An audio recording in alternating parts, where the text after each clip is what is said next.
Hey, on today's daily sprint. So today's a pretty poignant topic. I hope and pray that some people are ready to receive this because this is something that's changed my life. And we're talking about the dangers of being real.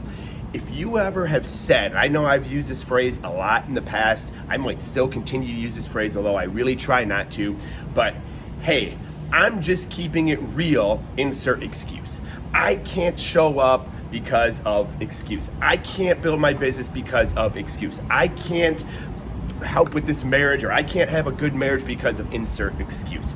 And what we're talking about is extreme ownerships. But let's first talk about the dangers of being real, and then if you hear me out, I think we'll be able to connect hearts and start paving a way of awesome change. So number one, when we're real, we are giving ourselves permission and a reason not to grow. When we present a certain set of reality that does have facts, we're giving ourselves a reason and permission not to go. Number two, we're giving others a reason and permission not to grow. They're saying, well, yeah, you're just keeping it real. I'm keeping it real. We're in the same boat of realness, so we're just not going to grow together or get to our dreams together or get to a better marriage together, or whatever it might be. And I'm going to give you some examples of alternate realities that you can implement. Third is, when you keep it real or a version of reality, you're increasing your validation and decreasing your influence. Think of it this way. Have you ever seen the President of the United States or a great leader or gone to like a Tony Robbins event or John Maxwell,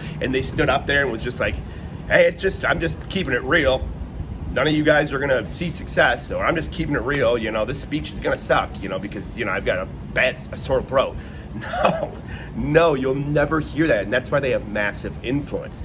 So let's talk about some realities that I used to hear, and these kind of held me back, or I saw them holding others back, and I searched for alternate realities.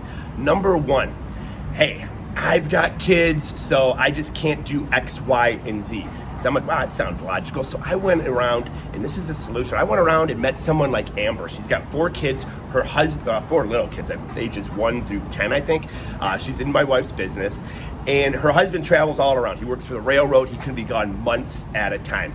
She never misses a call. Sometimes you hear these kiddos in the bathroom. Sometimes, or they're crying. Sometimes she's locked herself in the bathroom. But her reality is, dude, she is an insanely, basically single mom who has a reality and could easily say, I can't grow this business, I can't show up because of this situation, that chooses another option. Another thing, I don't have the money. That is real. My wife has a screenshot of when she had $200 to her name. How did she buy into a system? Her network marketing company, it was like $1,200 or $1,500 to buy into. We talk about this all the time. I don't know if she borrowed it. She's like, I don't remember. I just know I have that screenshot. And when the business opportunity was pitched to her, she really could have said, I don't have the money. She didn't. She didn't have the money, but somehow she came up with an alternate reality. She probably got away around people that helped her figure it out.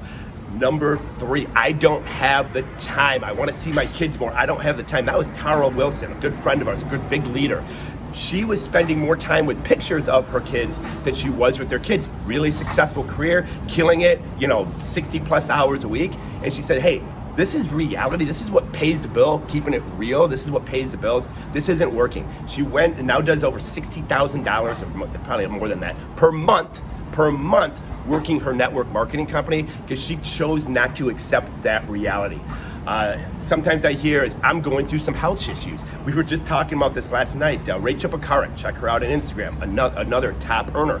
She's in surgery. I actually think she's in surgery at this very moment. She has been plugging into her team, texting Erica, my wife, and I'm like, is that Rachel? She's like, yeah, they're just prepping her for surgery. Wow, what kind of reality is that? That just levels me up. She's gained so much influence. Of course, she could be like, hey, I'm not working the business for the next 2 weeks. Got this health issue, not gonna do it. No, she's slowing down a little bit, but finding some nooks and crannies to continue to pour value into other human beings. Wow, what a reality that is. How about this one? I've hit rock bottom. You don't understand. I just hit rock bottom.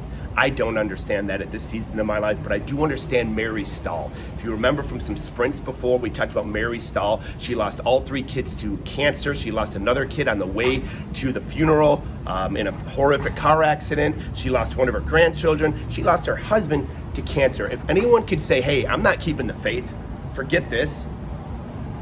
Whoever had a reality as an excuse, it would have been Mary Stahl. I'm sorry, I've just never heard a more tragic story in my life than Mary Stahl. But what did she do instead?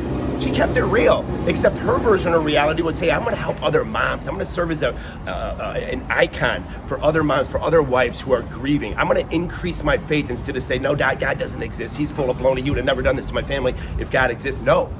Now think of it. If she easily would have been like, hey, ladies, I'm just keeping it real, man. There ain't no God. Forget that. Look what happened to my family. That would have been a very, very real statement. She would have led a lot of people into depression. Instead, she led a lot of people out of depression, choosing another set of reality. So when you're saying, hey, I'm just keeping it real, look at, cool. Keeping it real is where we're at right now. What reality do we need to create? What reality do we need to create to get to where we want to be? I hope this sinks into your heart. You have a great growth-driven rest of your day.